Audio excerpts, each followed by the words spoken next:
बिस्मिल्लाहिर्रहमानिर्रहीम। अस्सलाम वालेकुम। कैंडल एकेडमी पाकिस्तान में नए लेक्चर के साथ खुशामदीद students. Alternating current and circuits में लेक्चर नंबर 24 है और आज के लेक्चर में हम प्रॉब्लम सॉल्व करेंगे। 4 प्रॉब्लम्स हमने सॉल्व कर लिए। आज नेक्स्ट 3 प्रॉब्लम और सॉल्व करेंगे। ये प्रॉब्लम्स की लेक्चर्स का पार्ट 2 होगा चैप्टर नंबर 15 का। ये सेकेंड ईयर की फिजिक्स है, फेडरल और केपीके का कोर्स है। चलते हैं स्टेटमेंट की तरफ। Problem number 15.5। 15.5 An inductor with an inductance of 100 microhenry passes a current of 10 milliampere when its terminal voltage is 6.3 volt. Calculate the frequency of AC supply. Problem 15.5 में एक inductor given है। उसकी inductor है 100 micro Henry और उसमें से current pass कर रहे हैं 10 मिली एम्पेयर्स का। और जब करंट पास करे तो उसकी वोल्टेजेस कितने हैं? 6.3 वोल्ट हैं। तो फाइंड क्या करना है? फ्रीक्वेंसी फाइंड करनी है। ये फ्रीक्वेंसी हमने एसी सप्लाई की फाइंड करनी। इंडक्टर और ये उसके साथ एसी सप्लाई और 6.3 वोल्ट टर्मिनल वोल्टेजेस हैं, तो इनको यहाँ लिख लेते हैं 6.3 वोल्ट। ये यहाँ के वोल्ट हैं, टर्मिनल वोल्ट। और इस सर्किट से फ्लो होने वाला करंट हमें पता है, यानी इस इंडक्टर से जो करंट फ्लो हो रहा है तो वो है 10 मिली एम्प्स, 10 मिली एम्पेयर का करंट है। तो हमने फाइंड क्या करना है? फ्रीक्वेंसी। डेटा इसका लिख लेते हैं। डेटा में हमारे पास सबसे पहले क्या है? एल इस सेल्फ इंडक्टेंस एक इंडक्टर की। तो सेल्फ इंडक्टेंस हमारे पास है 100 माइक्रो हेनरी। 100 UH लिखेंगे या फिर 100 इंटू 10⁻⁻6 हेनरी होगा जो हम इस्तेमाल करेंगे। इसके बाद करंट गिवन है। सर्किट का करंट है 100 मिली एम्पेयर 10 मिली एम्पेयर्स, जो कि इक्वल होगा 10 इंटू 10⁻³ एम्पेयर्स के बराबर होगा। वोल्टेज भी हमें पता है, V is equal to 6.3 volts.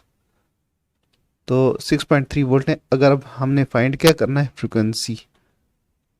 F is equal to unknown. अब अगर ऐसी कंडीशन हो कि आपको इंडक्टर गिवन हो और इंडक्टर से गुजरने वाले करंट का भी पता हो और वोल्टेज का भी पता हो, आपको फ्रीक्वेंसी पूछी गई हो, तो आप डायरेक्ट क्या लिखें? XL का फार्मूला लिखें। X is equal to 2 FL। अब इसको देखें कि आपके पास क्या चीज़ मौजूद है।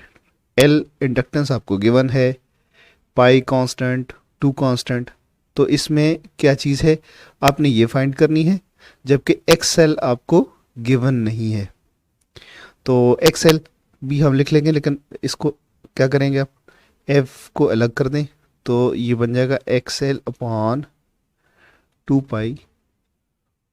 पाई L। अब आपके पास डेटा में L मौजूद है, XL नहीं है। तो पहले तो XL को अलग करके आप सॉल्व कर सकते हैं, लेकिन अगर आप नहीं करना चाहते तो इसी के अंदर सॉल्व कर सकते हैं। According to Ohm's law V किसके बराबर होगा? V is equal to IXL के बराबर होगा। और XL की वैल्यू यहाँ पे V अपॉन I होगा, जो कि हमें गिवन है। तो वोल्टेज है 6.3 और करंट कितने हैं?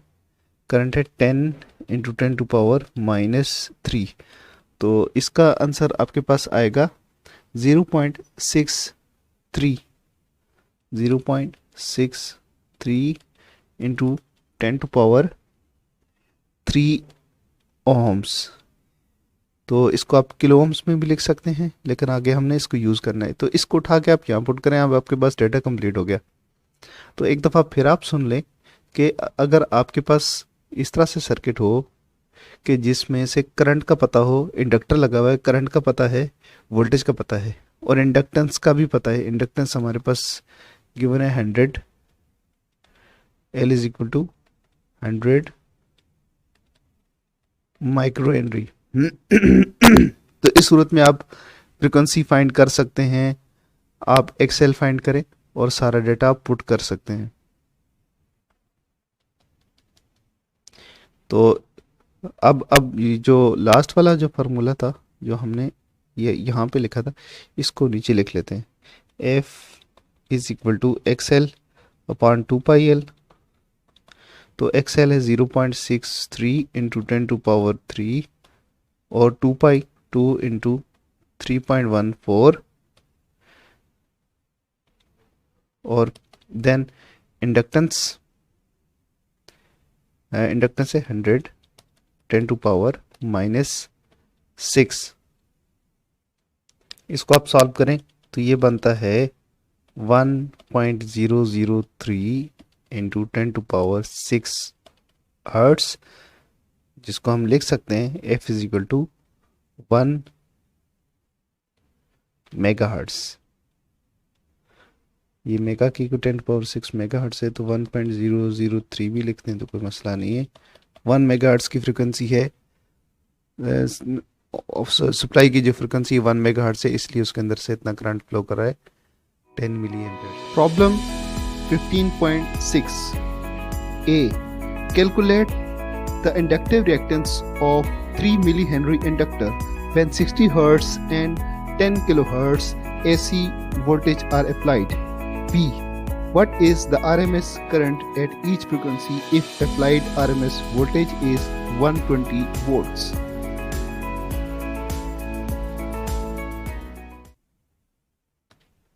क्वेश्चन नंबर 15.5 में एक इंडक्टर को कनेक्ट किया हुआ है दो तरह की सप्लाई के साथ, यानी एक दफ़ा उसको कनेक्ट किया है। ये इंडक्टर की वैल्यू है 3 मिली हेनरी और इसको कनेक्ट किया है 3 मिली हेनरी और 60 हर्ट्ज के साथ। दोबारा इसी इंडक्टर को सप्लाई की फ्रीक्वेंसी चेंज कर दी है, दूसरे सोर्स के साथ कनेक्ट कर दी है जिसकी फ्रीक्वेंसी है 10 किलोहर्ट्ज। इंडक्टर वही है 3 मिली हेनरी। तो अब पूछ ये रहा है कि दोनों फ्रीक्वेंसीज के ऊपर इसकी इंडक्टिव रिएक्टेंस क्या है।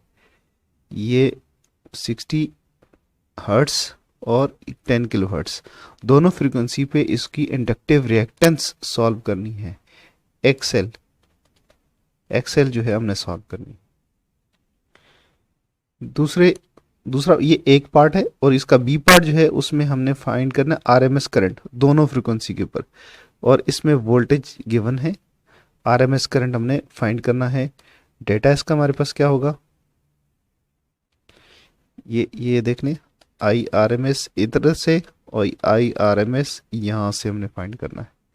इंडक्टिव रिएक्टेंस एक्सएल और यहाँ पे एक्सएल ये फाइंड करनी है। तो डेटा क्या है हमारे पास, सबसे पहले इंडक्टर हमें गिवन है जिसकी इंडक्टेंस है 3 मिली हेनरी, यानी 3 इंटू 10⁻⁻³ हेनरीज बनता है इंडक्टर। और फ्रीक्वेंसी F1 हमें गिवन है 60 हर्ट्ज और फ्रीक्वेंसी F2 हमें गिवन है 10 किलो हर्ट्ज। तो एक्चुअली इस क्वेश्चन से हमें पता चलेगा कि इंडक्टर की जब फ्रीक्वेंसी बढ़ा दें तो उसकी इंडक्टिव रिएक्टेंस जो है उस पर क्या फ़र्क पड़ेगा। इस क्वेश्चन के सॉल्व करने से हमें ये पता चल जाएगा। तो दो फ्रीक्वेंसीज हैं और इसके बाद जो फाइंड करना है इंडक्टिव रिएक्टेंस, हमें फाइंड करना है XL1 नहीं पता, सॉरी, इसी तरह XL2 ये भी हमने फाइंड करना है। और इसके अलावा हमें फाइंड करना है IRMS1, IRMS1, IRMS2 ये भी फाइंड करना है। और हमें वोल्टेज गिवन है जो कि हमें करंट फाइंड करने में हेल्पफुल होंगे, 120 वोल्ट्स हैं। पहले हम XL1 हम फाइंड कर लेते हैं, बहुत आसान है। 2 पाई F1L, L कांस्टेंट है, एफ चेंज हो रही है। तो एक्स एल वन हमारे पास आएगा 2 × 3.14 into 60 hertz into L inductance जो है हमारे पास कितनी है, इंडक्टेंस है 3 मिली हेनरी, 3 × 10⁻³ आप इसको सॉल्व करेंगे तो एक्स एल वन की जो वैल्यू आएगी, एक्स एल वन ये आपके पास आने वाला है 1.1304 ओम, 1.1304 ओम्स। तो ये हमारा एक आंसर हो गया, 4 हमने फाइंड करने हैं, एक यहाँ पे सॉल्व हो गया। एक्स एल टू भी इसी तरह ही है।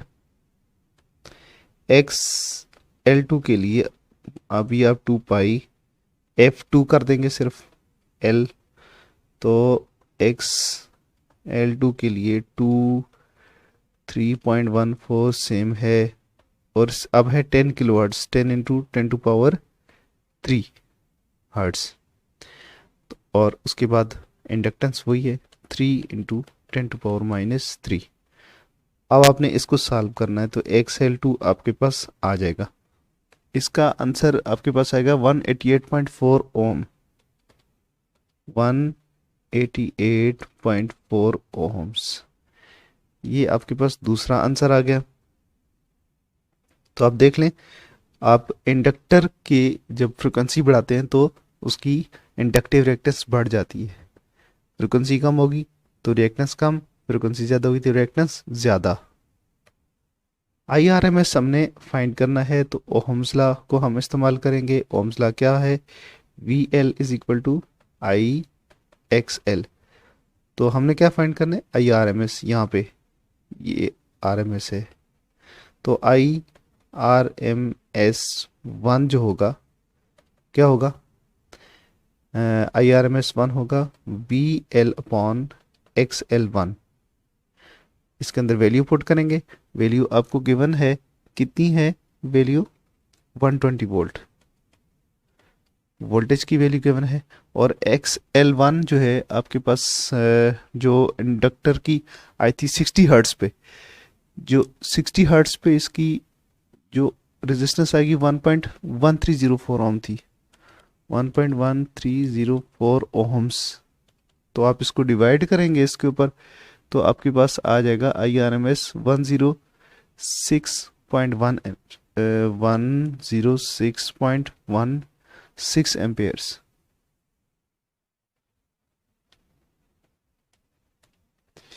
तो ये आपके पास आ गया IRMS, ठीक है।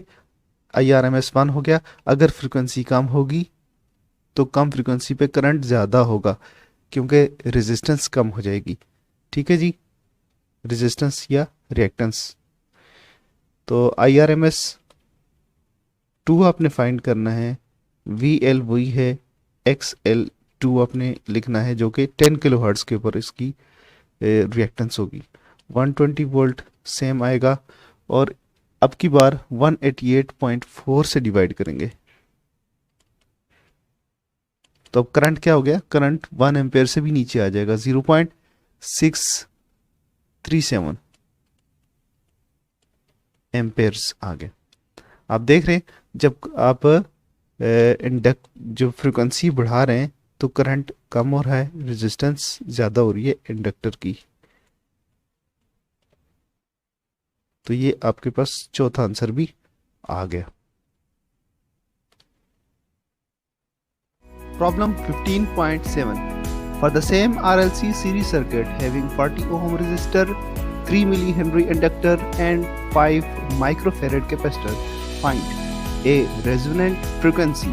B. Calculate the RMS current at resonance if RMS voltage is 120 volt. Problem number 15.7 भी बहुत आसान है। इसमें जो अब सर्किट गिवन है वो RLC सीरीज सर्किट है, जिसमें तीनों कंपोनेंट्स की वैल्यू गिवन है। रेजिस्टर की जो वैल्यू है वो है 40 ओम्स और 3 मिली हेनरी का इंडक्टर है, और 5 माइक्रोफेरेड का कैपेसिटर लगा हुआ है। इसके बाद आपने रेजोनेंट फ्रीक्वेंसी फाइंड करनी है और आरएमएस करंट फाइंड करना है। वोल्टेज आपको गिवन है, तो बहुत आसान है। इसका डेटा हम लिख लेते हैं। डेटा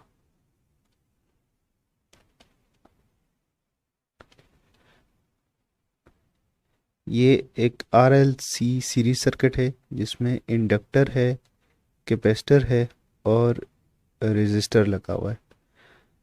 फिर 120 वोल्ट का सोर्स है ये, और इसमें तीनों वैल्यूज़ आपके पास इंडक्टर की भी है, कैपेसिटर की और रेजिस्टर की, तीनों वैल्यू। तो फाइंड क्या करना है, इसकी रेजोनेंट फ्रीक्वेंसी फाइंड करनी है। कौन सी फ्रीक्वेंसी, वो फ्रीक्वेंसी फाइंड करनी है कि जिस फ्रीक्वेंसी के लिए इस पूरे सर्किट के वोल्टेज एंड करंट दोनों इन फेज हो जाएंगे, तो वो वाली फ्रीक्वेंसी हमने फाइंड करनी है। या फिर वो दूसरे लफ्ज़ों में हमने वो फ्रीक्वेंसी फाइंड करनी है जिस फ्रीक्वेंसी के लिए ये पूरा पूरा सर्किट जो है एज ए रेजिस्टिव बिहेव करेगा, यानी टोटल इफेक्ट इसका आ रहा होगा, इसका और इसका दोनों का कैंसिल हो जाएगा। तो बहुत आसान है ये, इसको नोट कर लेते हैं। सबसे पहले हमें आर गिवन है रेजिस्टेंस से 40 ओम्स, फिर हमें इंडक्टर गिवन है एल, वो है 3 milli henry, 3 into 10⁻³ henries. Capacitor हमें गिवन है कितना, 5 माइक्रोफेरेड का, 5 इंटू 10⁻⁻6 फेरेड्स। ठीक है जी। तो हमने क्या फाइंड करना है, रेजोनेंट फ्रीक्वेंसी एफ आर हमने फाइंड करनी है।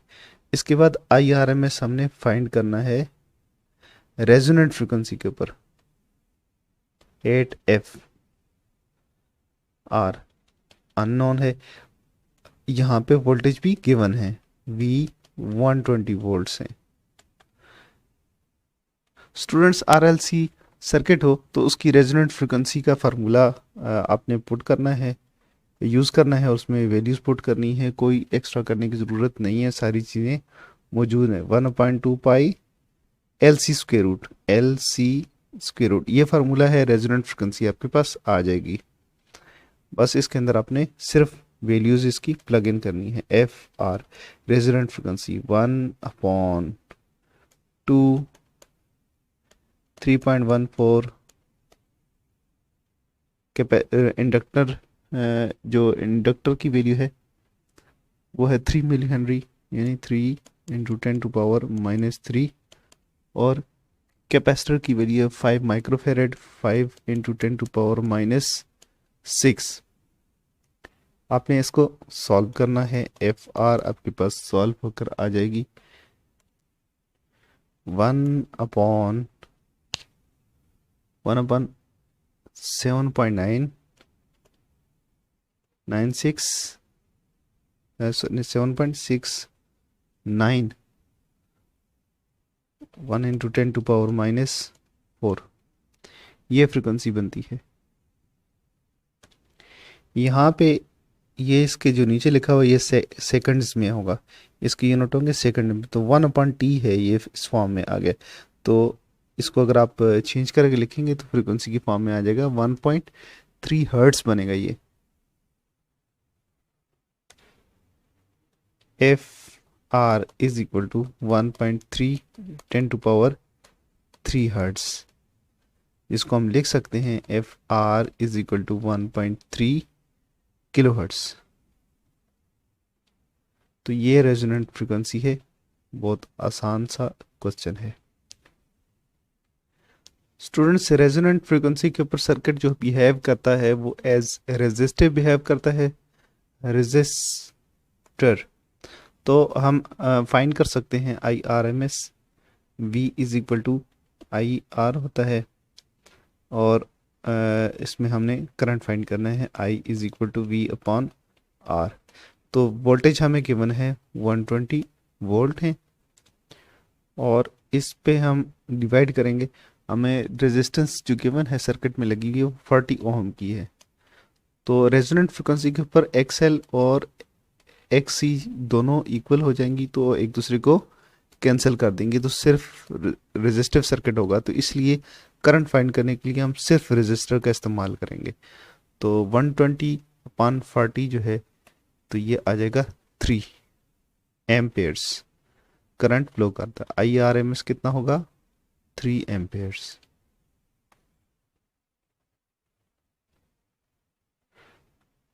इस चैप्टर के हमने 3 न्यूमेरिकल्स अभी सॉल्व कर लिए हैं और 3 मज़ीद रहते हैं जो नेक्स्ट लेक्चर में सॉल्व करेंगे। इसके साथ ही हमें इजाज़त दीजिए। अल्लाह हाफिज़।